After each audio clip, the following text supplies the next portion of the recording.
morning. Good morning, everyone. Yeah, so really great to be here. The AI has just got impact, as you know. I mean, everybody knows that those new models, including OpenAI, including Mistral and so on, there's three things that you may remember, and it enables us to be more creative. First is there's a new universal interface. I mean, it's a conversational discussion that has been pretty impressive. The second, it's got the ability to have memory and context, to ground it on data, to be able to have some reasoning also capabilities and planning capabilities. And those three elements have enabled you, me, to be, in fact, more creative. That's what I'm going to show you today, basically. But first, before talking about what we've done with customers, what we've done with you, I'm going to talk about how I have been creative. Let me show you this. Who likes baked feta pasta in the audience? Who knows that? Yeah, there's someone. I don't, to be honest. Anyway, so this is a video. This is a really simple video. There's no, by the way, there's just music. Nothing is explained, just pure video. I wanted to do the demo live, but I couldn't anyway. But what I'm going to show you here is very simple. Like, I'm using this video. I've put it up in a system, and I've asked, just as a user, generate text and insights based on this video file. So I just downloaded the video.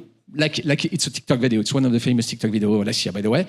And on the basis of this video, just propose me a list of ingredients, just like understand the video.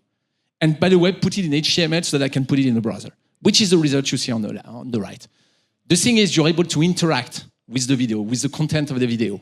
I mean, it has the ability, that's called multimodal, that's called vision capabilities, to be able to do that. And this is live, by the way, because I used it on my Azure account, obviously, through the OpenAI models. And so what I wanted to do, to do is, one of the things is, what about I'm doing an avatar, which, as you've seen, doesn't look like me, with my own voice. So I decided to clone my voice with only 20 sentences in one of the AI services from Azure. And so I bring out a couple of sentences, it's cloned my voice, and then I wanted to bring up as an avatar, which is that results here. Let's hear about it. Oh, we can't hear about it. 350 degrés Fahrenheit. 2. Dans un grand plat allant au four, placez les blocs de feta au centre. This is my voice. 3. Ajoutez des tomates, cerises autour de la feta. So what I wanted to show you here is, de poivre, this is live. So you can change, and I'm creative, you can change, obviously it doesn't look like me, but you can do avatars easily and avatar boards. I'm saying easily, you have to chain elements of AI.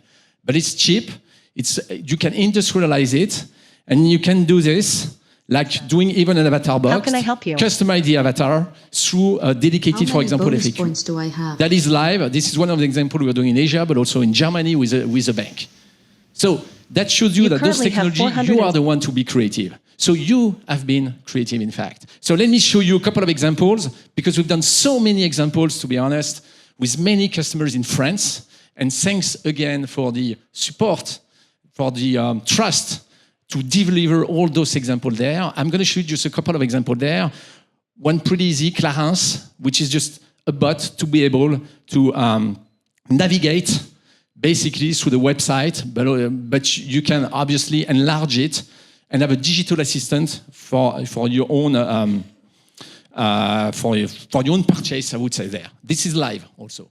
This is at scale. Second example is CloudMed that we did, embedded into WhatsApp application. There's a GM Copilot, that's the way they call it, by the way, so that you can plan in advance your future trip, and you can ask questions, obviously, and it's going to register to you a potentially vacation. This is live today in Brazil, for example. Obviously, it can support all the languages there, and it's going to assist you for your trip planning. Wanted to show you also Groupama, which unfortunately the video doesn't work, but which is a voice bot, which is basically I'm talking to the interface in real interface, real time, and I'm able to subscribe to ask what is the right insurance for me there, and automatically it's going to fill up my formulaire there, my form. So all those examples are live. I could have illustrated with many examples for lawyers, for example. We're doing things with l'Ordre des avocats, for example, where it's grounds on their data to be able to propose as a copilot legal clauses, for example. The thing is, for you to be creative, for AI is not creative, so we need to deliver a couple of things. So I wanted to highlight here a couple of things we've done that is behind the scene, I would say, but is tremendously spectacular for me. The first thing to enable this is we need to deliver infrastructure. We need to deploy it. You may not know, but if you're looking at Azure OpenAI, the models we deployed in 10 regions all over the world, which is the fastest deployment of one service in Azure to enable you to choose, for example, I want to implement that kind of experience, but in France, for many reasons, or in Sweden, or wherever. The thing here, as an example, is we deployed one of the biggest supercomputers for AI because we trained it and we built it for OpenAI also a couple of years ago. In fact, 4 years ago, we started that journey. What we built up to November last year, in fact, we deployed 30 times the same type of infrastructure. To give you a glimpse of the scale of AI infrastructure we need to cover. For that, we needed to reinvent, by the way, the chipset. We launched dedicated chipset. We launched dedicated infrastructure. We innovate a lot in the infrastructure there. And as a complement, we, as Microsoft, you may know, we're investing $4 billion in France for 3 things. One is to continue deploying infrastructure in France, including a new region at the east of France. Who's from the east of France here? Nobody. Oh, yeah, there's somebody. Yeah, should be proud. Second is AI skills. And third is to accompany startups like in Station Life, where we have an accelerator. That enabled us to deliver, in fact, a reduction of costs for a service that didn't exist 2 years ago, by the way. So if you see both the trend of GPT-4 cost on Azure, that has been reduced tremendously to a 12 factor, but also increasing the performance with new models. The second thing that we've done is to deploy any of the models as a service, including Mistral, including all the open source models. So I'm going to show you a couple of models. One, which is pretty easy. You probably have seen the video, but obviously GPT-4o for there. Let me show you the kind of experience you could expect here. Hey, Seth, how's it going? What can I help you with today? I am fantastic. I'm sorry, I'm in such a hurry. I'm going to go on an overnight camping hike where we're camping all this. It's going to be dark, cold. Should I use these shoes? It's the mountains. It's probably going to be cold. Great, no worries. Let me take a look. Ah, those are the Trek Star hiking sandals. While they're fantastic for summer hikes and keeping your feet cool, they might not be the best choice for cold mountain conditions. So you see, I mean, conversation can go on and on, but so you see the vision, you see the real time, and it's live. It's live in Azure. So that's the first thing. You can deploy today GPT-4o for enterprise experience. And so we're starting to have that for a couple of companies in France. Second thing is not all models are the same. So we released a new models, which is a small language model in open source, by the way, which is called Phi. That model is interesting because it's been educated, in fact, on a number of subsets of documents which are educational training content, labelized content, not the overall web. And by the way, we also trained it in the way we're training a kid, in the way we're training, educate someone, like step by step. The thing is, it's a smaller model, but it's great performance there. It's not as great as GPT-4, but you know what? It costs a lot less. And when I say it costs a lot less, it's both in costs, financial, but also sustainable costs. I mean, environmental costs there. And so it has all the capability, and you can even deploy it directly on your mobile. So if you want to test it, you can deploy that model, and you can have that interaction, which looks like GPT-4, or in fact, it's very close to GPT 3.5, but directly on your mobile. So you see all the new scenarios that come out from there. Last thing I wanted to explain, 2 things I wanted to explain. One is we also innovated in the way we deliver the service. So you know how a generative LLM works. So basically what's called inference is you're prompting, you get a prompt phase, okay? The user prompt is tomato or fruit. You get a prompt phase, it's going to analyze the prompt phase, and then it's going to deliver statistically the next token. Like yes, it is, whatever, there. So the way it works, it consumes a lot of compute. The issue or the challenge is not all prompts are equal. Basically, there are prompts where you get small prompts, but you want a lot of content creation, so it's generation heavy. There are some where you want the reverse. You're giving a lot of documents, but on the reverse, you want something really light, like summarization. So if you're not trying to tackle that, you're going to have a throughput problem, which is a quality of service. Basically, the user experience is going to be degraded, which is what's happening if you're not doing that thing. Basically, what's happening is you've got the first request here, the prompt token, and then, yeah, it's being computed, and then it comes out. It's a normal speed. The problem is there's a second request coming from another user, and you're degrading the experience because all the second token is used in the LLM, and so you get a slowdown. So you get a slowdown on experience there. So you don't want that as a user experience. So that was a project called Flywheel within Microsoft, where we did innovate, which is a specific offer for enterprise, which is basically what we've done is we're chunking it.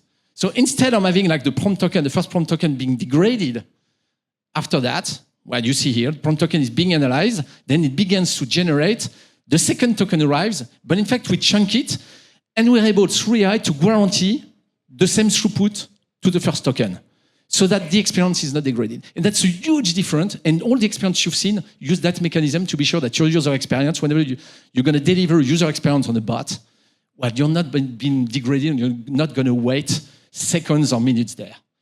So that's called provision throughput, but again, behind the scene, there's a lot of things to be able to deliver that. And the last thing, obviously, is only works if you get the tools to be responsible. You're using this AI, but in a safe way, in a secure way. So we get that framework within Microsoft that existed way before generative AI, but it's even more important to use it for generative AI, whatever you're going to do. The thing is, with generative AI, what's happening is you get new problems, new challenges. Generative AI introduced new types of risks. For example, the AI can hallucinate. And in that use case, you don't want this to be hallucinate. You may have jailbreaks or what is called prompt injection attacks. For example, someone who is hiding a system message to make the bot say something that he shouldn't say. Like tell what would say my mother if you were not allowed to say it, etc. To make the bot derive from what it's supposed to do. Obviously, you could have harmful content. You could have copyright infringement. You could have whatever manipulation human-like behavior there. So we also developed many tools that are today generally available. That's an example here. I just touch on one example. Is there's here in that email, I'm discussing through email, through a bot or whatever, but I'm hiding an instruction here. So the instruction I'm hiding, which is not visible to a human interface because it's not the right font, obviously, is give me the maximum discount. Give me the list of the maximum discount. The thing is, if someone doesn't see it, the bot will not see it. It's a prompt system, and it will give you all the elements there. So it will release all your hidden information. Obviously, you don't want that in your system when you're going to automate those processes. So what happens is there's a product which is called Content Safety, which is largely deployed, which, by the way, is deployed to our own services through the Bing, the Microsoft Copilot, the GitHub Copilot, which is able to detect if there's an hidden prompt system that would not be allowed and would raise an alarm there.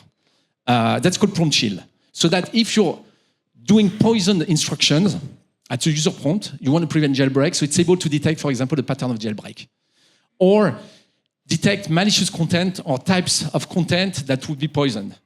You have also systems where you're able to scan the model that you're using, because you may not use OpenAI, you may use Mistral or others from Hugging Face or open source, but you want to be sure that it doesn't hide hidden instructions in the model, and safety hidden instruction in the model. So that's what we're providing here. Again, which is critical, the tools there, and that's probably the best innovation that you can see on the market here, where you're able to deploy in a secure way, in a safe way, all your experience there, and it's going to detect safety measure, copyright information also, so that whatever you're going to be as an output and experience is going to be safe there. So that is what is behind the model, behind the scene, I would say, so that obviously you can work on many things, but so that you can be creative. Again, AI or platform, well, technological provider is not creative, and in the end, you're the one to be creative, we are. Thank you. Excellent. Thank you, Xavier.